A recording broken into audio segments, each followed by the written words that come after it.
Outro dia uma amiga me ligou e disse assim: Ilíada, por favor, inclua no seu programa um assunto sobre educação sexual. Porque a minha netinha tem 7 anos e ela está no despertar da sexualidade. Eu fiquei surpresa com essa informação que ela me passou, então estou fazendo este vídeo.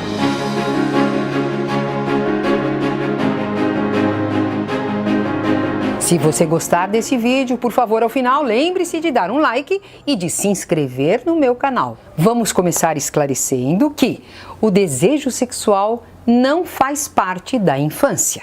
Nós adultos passamos por uma fase que é chamada adolescência. E na adolescência, lá por volta dos 12, 13 anos, 12 anos das meninas, 13 anos para os meninos, claro que um pouquinho antes ou um pouquinho depois, tem um movimento no nosso corpo, o início de muitos hormônios, os hormônios sexuais, que vão fazer com que a gente tenha muitas modificações no corpo e passe a ter, então, esse interesse sexual. Na infância, isto não acontece. O que deve ter acontecido com essa minha amiga, e acontece com muitos pais, é o seguinte: a criança deve ter feito alguma pergunta sobre sexo. Então, o pai ou a mãe ficou surpreso. No caso, eu sei que é o caso, a mãe ficou surpresa e não sabia o que responder para a criança.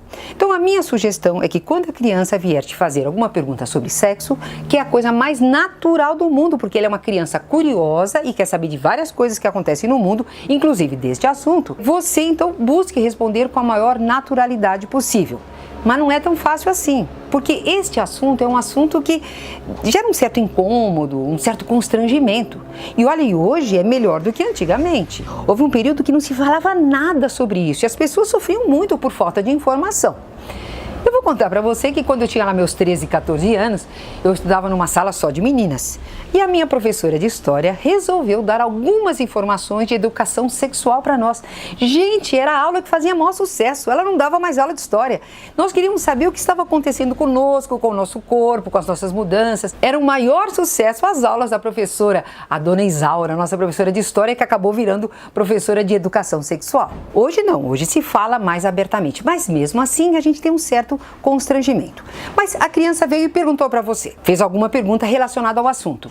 Primeira coisa que eu sugiro é que você queira saber o que ela já sabe. Ué, por que você está me perguntando isso? Quem te falou isso? O que você imagina? E a partir da resposta da criança, você vai dar as suas informações. Vou dar uma perguntinha básica que criança sempre pergunta, pequenininha já é: de onde vêm os bebês? E aí você vai dizer para uma criança bem pequenininha que é da barriga da mãe. E ela vai ficar satisfeita com a resposta. Ah, é da barriga da mãe. Ela vai ver mulheres grávidas e vai se satisfazer com essa resposta. À medida que ela cresce, ela vai dizer assim: mas como é que o neném entrou lá dentro? Aí você vai contar a história da sementinha e vai explicando para ela. Quando ela for maior ainda, ela vai perguntar: como é que o papai colocou essa sementinha na mamãe?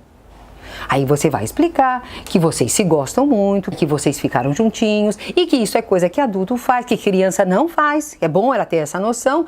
E também temos uma literatura muito boa, bons livros que podem te ajudar a explicar este assunto que para nós muitas vezes gera um certo constrangimento, mas que não tem nenhum problema para a criança. Por favor, nessa idade da infância, nós não vamos falar de namoradinho.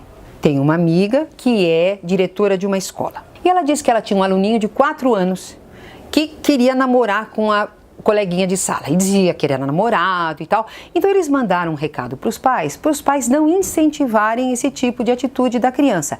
E a mãe veio revoltada na escola dizendo que o filho dela, de 4 anos, tinha o direito de namorar.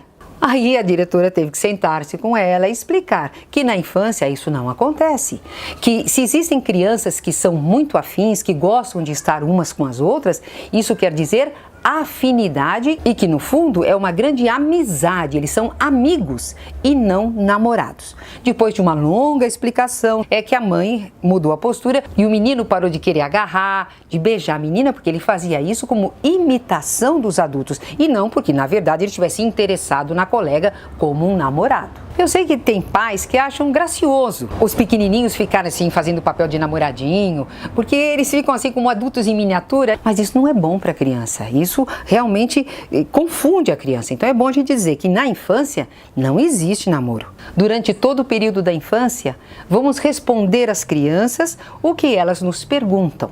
Cuidado para não atropelar com a resposta, atenção para o que ela está realmente interessada. Essa é uma dica importante. E a outra é sempre buscar responder o mais próximo da verdade. Há alguns filmes de cegonhas ainda, muitas animações mostrando uma produção de bebês que vêm carregados por cegonhas. Por favor, esse tipo de explicação não vai servir para as nossas crianças. Vamos falar sempre de acordo com a capacidade de entendimento e interesse da criança, a verdade. A verdade é sempre uma boa referência.